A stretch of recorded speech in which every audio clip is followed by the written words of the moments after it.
Dushanbe में अजीत डोवाल करेंगे बड़ा खेला। पाकिस्तान की रीढ़ की हड्डी पर भारत का वार। भयंकर मुसीबत में फंसा पाक, कर रहा भारत की तारीफ। दोस्तों, पाकिस्तान की इस वक्त हालत बहुत ही ज़्यादा ख़राब है। वहाँ के लोग दाना पानी के लिए तरस रहे हैं। दुनिया भर से पाकिस्तान को झटके लगने शुरू हो चुके हैं। अब कोई भी देश पाकिस्तान को कर्ज देने के लिए तैयार नहीं है। ऊपर से सियासी उबाल भी पाकिस्तान में जोरों पर है। सरकार गिरने के बाद इमरान खान लगातार पूरी तरह से पाकिस्तान में गृह युद्ध छेड़ने की मूड में है। ऐसे में इन सभी परेशानियों से निकलने के लिए पाकिस्तान झटपटा रहा है। उधर दूसरी तरफ दोस्तों, हमारे एनएसए अजीत डोभाल दुशांबे में क्या रणनीति तैयार कर रहे हैं, इसको लेकर भी बड़ी खबर है। तो वहीं तालिबान ने भी भारत को इस मीटिंग से पहले क्यों धमकाया है, इसके बारे में आपको बताएंगे। तो दोस्तों, वीडियो को लास्ट तक जरूर देखें। दोस्तों, पाकिस्तान में इस वक्त हालत बहुत ही ज़्यादा नाजुक है। इमरान खान पाकिस्तान में एक बड़ी रैली करना चाह रहा है, लेकिन उससे पहले ही इमरान खान की पार्टी के 200 से ज़्यादा कार्यकर्ताओं को गिरफ्तार कर लिया गया है। कहा जा रहा है कि इमरान खान एक ऐसी रैली को करना चाहता है जो पाकिस्तान के इतिहास में कभी नहीं हुई। तो वहीं दूसरी तरफ सरकार ने भी कह दिया है कि अगर दम है तो करके दिखाओ। ऐसे में देखा जाए तो दोनों पक्ष एक दूसरे से भिड़ने की स्थिति में आ गए हैं।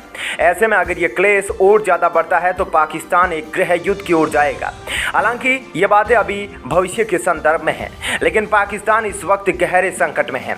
आपको याद होगा कि जब रूस और यूक्रेन का युद्ध शुरू हुआ था तो पाकिस्तान का प्रधानमंत्री इमरान खान रूस दौरे पर गया था पाकिस्तान के लिए कुछ मांगने के लिए, और पुतिन के सामने मीटिंग में उसने 2 मांगे भी रखी थी जो कि पाकिस्तान के लिहाज से काफ़ी अच्छी भी मानी जा रही है। इनमें से दोस्तों पहली जो थी उसके मुताबिक दोस्तों पाकिस्तान रूस से गेहूं खरीदना चाहता है, और दूसरी तरफ पाकिस्तान रूस से सस्ता तेल भी खरीदना चाहता था। ऐसे में दोस्तों दूसरी तरफ हमारा भारत लगातार पेट्रोल और डीजल की कीमतों में कमी कर रहा है, जिसकी वजह से जो इमरान खान अपने प्रधानमंत्री कार्यकाल के दौरान लगातार भारत की आलोचना करता था, वही अब पीठ थपथपा रहा है भारत की। और इमरान खान कह रहा है कि देखिए, भारत ने पेट्रोल और डीजल के दाम कम कर दिए और भारत रूस जैसे देशों के साथ सस्ते दामों पर भी पेट्रोल और डीजल को खरीद रहा है। इसके उल्टे पाकिस्तान में लोगों को ठेंगा दिखाया जा रहा है।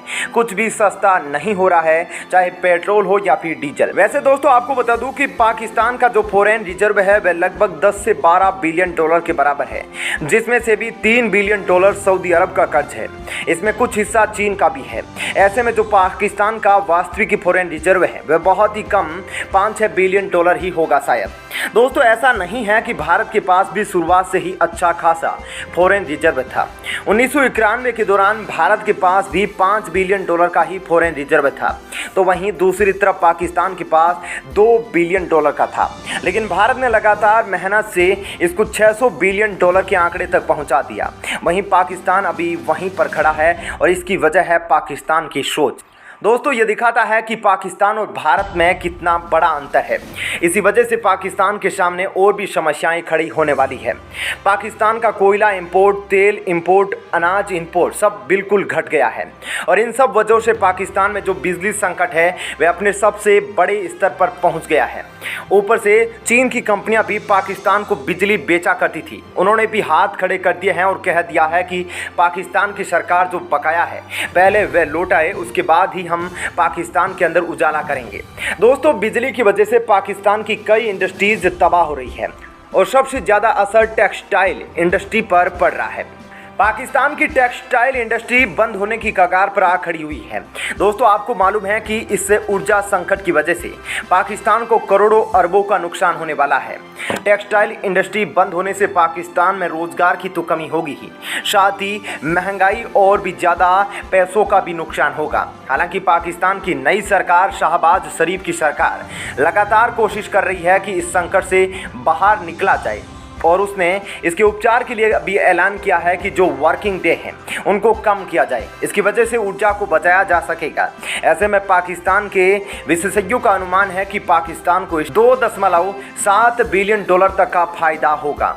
हालांकि दोस्तों, वर्किंग डे कम होने की वजह से दूसरी ओर नुकसान भी होने वाला है, क्योंकि उसकी उत्पादन क्षमता के अंदर कमी आएगी, जिसकी वजह से पाकिस्तान का जो एक्सपोर्ट है वह घटेगा, और जो घाटा है वह पल पल बढ़ेगा, क्योंकि एक तरफ फायदा होगा तो दूसरी तरफ भयंकर नुकसान।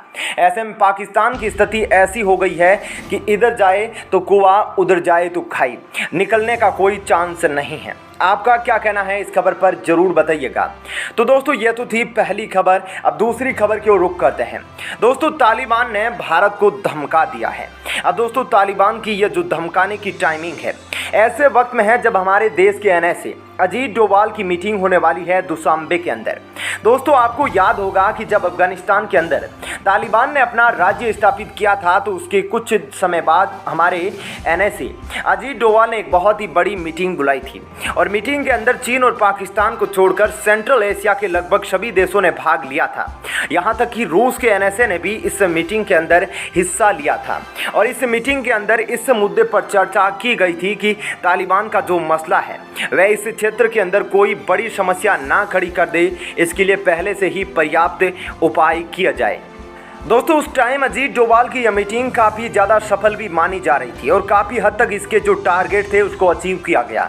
लेकिन दोस्तों शुरुआत के अंदर हमें यह भी देखने को मिला कि जो रूस चीन के दबाव के अंदर और पाकिस्तान के साथ अपने नए रिश्ते जोड़ने के चक्कर में भारत को मीटिंग से दूर रखता था। लेकिन अब दोस्तों ऐसा नहीं है। भारत की अहमियत बढ़ गई है और एशिया के अंदर कोई भी मुद्दा हो या फिर कोई भी वैश्विक मुद्दा हो, भारत का उसमें अहम रोल रहता है। भारत को उसमें बुलाया जाता है उसके हल खोजने की दिशा में। ऐसे में जो वर्तमान में यह मीटिंग होने वाली है यह बहुत ही ज़्यादा इंपॉर्टेंट है। दुशांबे में अजीत डोभाल इस बार मीटिंग में हिस्सा लेने वाले हैं और पिछले 9 महीनों के अंदर जो अफगानिस्तान के अंदर हुआ उसको लेकर बातचीत करेंगे। इस मीटिंग से पहले दोस्तों यह अनुमान लगाया जा रहा है कि दुशांबे के अंदर अजीत डोभाल इस बात पर जोर देंगे कि अफगानिस्तान के अंदर तालिबान ने जो सरकार बनाई है वह एक मिली जुली सरकार हो और उसके अंदर हर वर्ग को मौका मिले ताकि देश का भला हो। इसके साथ ही दोस्तों अफगानिस्तान में तालिबान के द्वारा मानवाधिकार उल्लंघन के कितने मामले पाए गए हैं इसको लेकर भी विश्लेषण किया जाए। इसके अलावा सरकार कैसा काम कर रही है, टेररिज्म आतंकवाद को लेकर सरकार किस प्रकार से कदम उठा रही है जो हमारे लिए कहीं संकट ना बन जाए। दोस्तों अब जैसे ही ये मीटिंग होने वाली है उससे पहले तालिबान बौखला गया है और तालिबान की ओर से भारत को एक बड़ी धमकी मिली है। या कहे कि तालिबान के द्वारा भारत के प्रति धमकाने वाला स्टेटमेंट दिया गया है। अब तक अफगानिस्तान के अंदर हालात ठीक नहीं थे और भारत के द्वारा लगातार उसकी मदद की जा रही थी। तब तक तालिबान भारत की प्रशंसा में कसीदे पढ़ रहा था, तारीफों के पुल बांध रहा था। लेकिन अब तालिबान एकदम से बदल गया।